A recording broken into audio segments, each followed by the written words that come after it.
Hey everyone, welcome back to Ragtag Stacking. Today's video, I want to talk a little bit about taxes on gold and silver and the latest state to drop them. Now I remember doing a video about this when the 40th state decided to get rid of it, and I believe that was Arkansas. And then I saw this one's the 41st. But before I get into that, I just want to talk a little bit about me living up in Canada. The majority of the stuff that I stack, I don't have to pay taxes on.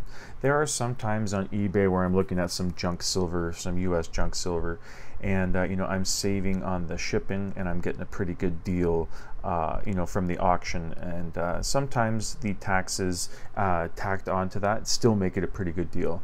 So if all that works out, then yes, I'll pick up some of the junk silver because the taxes don't really play in too much with those purchases. Now one thing that affects me, and not too much, like it doesn't keep me up at night or anything like that, is on the gold side.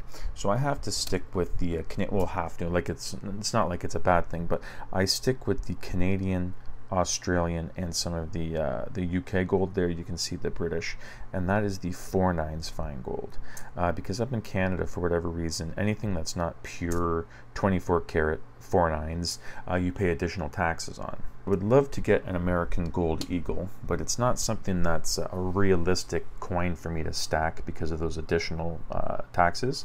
Now, I'm not saying that in the future I won't just pick up a one-off like 10th or quarter ounce and just kind of eat those taxes. And I also live up in Toronto, so I'm fairly close to the border. So once everything starts opening up more, I might just take a quick jump down to the States and maybe pick up some gold eagles there. But yeah, like I said in the beginning there, the majority of the stuff that I stack, I do not have to pay any additional taxes on. And yeah, that's what I want to talk about with this article. So what I'm going to do now is jump onto the computer and just quickly show you this. Okay, so this is the article here on Money Metals, and it says Ohio becomes 41st state to end sales taxes on gold and silver. And it says down here, by signing legislation last night, Governor Mike DeWine has officially ended Ohio's sales taxation of gold, silver, platinum, and palladium bullion and coins, enabling the Buckeye State to join Arkansas as the two states having canceled taxation of the monetary metals so far this year. But just going down here, says these efforts are common sense, said State Representative Jordan. We should not be taxing money. And I mean, that is common sense for most people, but I guess, what is it now? The 9 remaining states, I guess it's just, they want to hold on to that extra revenue coming in from the taxing of gold and silver, I suppose. And then going down here, it says the Ohio sales tax exemption goes into effect immediately there, so July 1st, 2021. And then just going down here, testifying before House and Senate committees to Ohio during May hearings, Sound Money Defense Legal Policy Director J.P. Cortez explained why 40 states have already removed some or all sales tax from gold and silver. And then gives the examples of why it's a good idea to not have the tax anymore. It says taxing precious metals is unfair to certain savers and investors. Gold and silver are held as forms of savings and investment. States do not tax the purchase of stocks, bonds, ETFs, currencies, and other financial instruments, so it makes no sense to tax monetary metals. And the second thing, levying sales taxes on precious metals is illogical because gold and silver are inherently held for resale. Sales taxes are typically levied on final consumer products. Precious metals are inherently held for resale, not consumption, making the application of sales tax on precious metals illogical and especially inappropriate.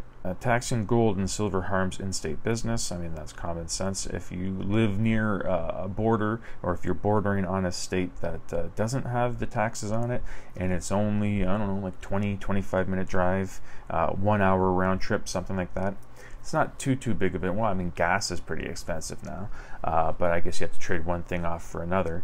But yeah, if you live in a state that still has the taxes and you're very close to one that doesn't, well, it's just going to make sense that you'll be going out of state to be picking up your metals. And it says taxing precious metals is harmful to citizens attempting to protect their assets. Purchasers of precious metals aren't fat cat investors. Most who buy physical precious metals do not do so in small increments as a way of saving money. Precious metals investors are purchasing precious metals to preserve their wealth against the damaging effects of inflation. Inflation especially harms the little guy, including pensioners, retirees on fixed incomes, wage earners, and savers. So yeah, that's something that I'm into with the silver stacking, is as that hedge against inflation and as wealth preservation. I always laugh and chuckle a little bit when I think of the little amount of money I have in silver as protecting my wealth in quotes. But it's my money. I'm trying to build it up and save it as best I can, and precious metals seems to be the best way to help with that. And that's the bulk of it. I do want to go down here because they do have the remaining states that no longer are still doing it. And it says, including Ohio, 41 U.S. states are now fully or partially exempt from gold and silver.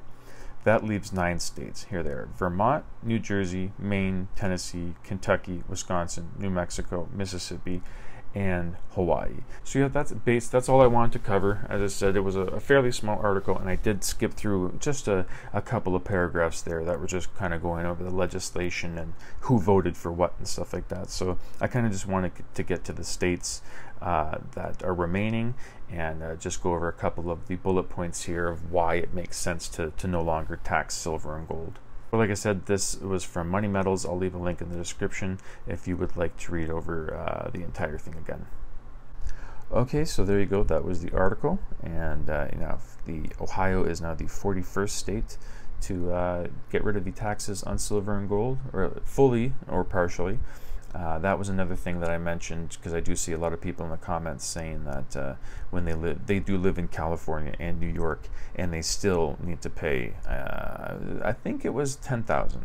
Correct me if I'm wrong, but there was a certain threshold that they needed to reach, and if they didn't, then they would get those additional taxes on their purchases. Yeah, those states fall into the partially, I guess, because I didn't see them on the list of the 9 that still have the taxes going. But let me know in the comments if you live in one of those states that unfortunately is still enforcing the taxes on the silver and gold.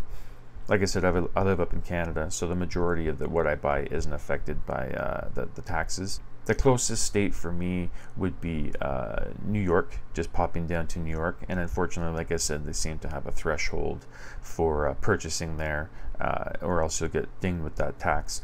So just popping into Ohio or even down to Pennsylvania isn't too much of a drive. If I'm going down to the States for a weekend or something like that, once everything opens up, then yeah, I might just go down there and pick up some coins. As I said, the Gold Eagle is definitely on my list, and if I can get down there and not pay any taxes on it, whereas I would up here, that'd be something I'd be interested in. But anyways, this was just a quick video, kind of a follow-up, because I have been following this, as I did a video talking about Arkansas being the latest state, and now it's Ohio. And I will definitely be coming back with another video if more states seem to do it. And they listed, I think it was 4 more that are pretty close to passing the bills in their state. But anyways, that's it for today's video. Thank you so much for watching, and I hope you come back for the next one. Thank you.